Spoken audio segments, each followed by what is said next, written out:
Welcome back and welcome to our weekly edition of all things women in sports.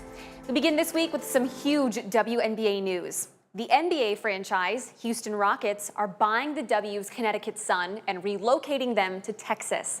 The Sun will now spend this season in Connecticut before tipping off 2027 in Texas as the Houston Comets.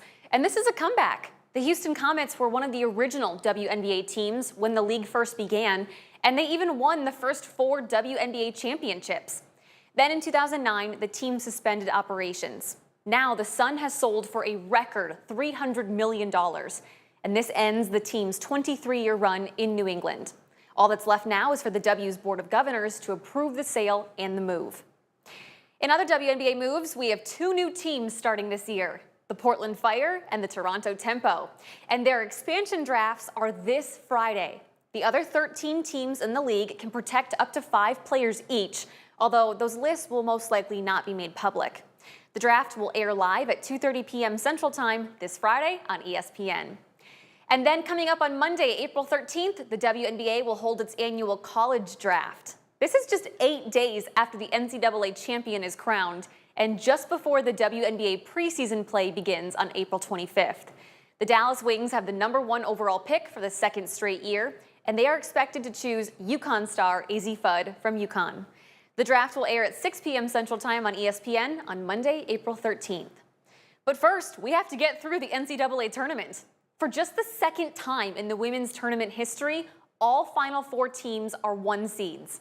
It'll be South Carolina, Texas, UConn, and UCLA battling it out for this year's championship. And interestingly, these were also last year's Final Four teams. But this year's matchups will be a little bit different. Texas will take on UCLA instead of South Carolina, while the Gamecocks square off with the Huskies. Closer to home, we have 2 local ladies nominated for this week's Midwest Technical Institute Score Standout. First up, it's Katie Cox from Riverdale. She went 3 for 5 with 3 RBIs and 3 runs scored in a win over Alleman. So pull out your phones. Katie is joined on this week's list by Emily Stevens from United Township, who pitched a 3-hit shutout in a win over Illini Bluffs.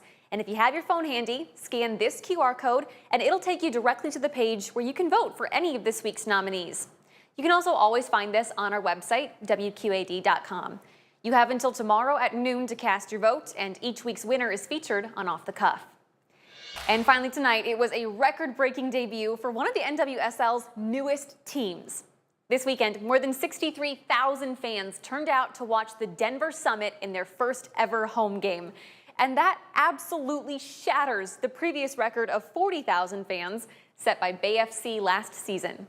Now, this game did end in a draw against last year's championship runner-ups, the Washington Spirit, but hey, it proves that fans will show up if you just give them a team to cheer for. And that'll do it for this week's edition of Women in Sports.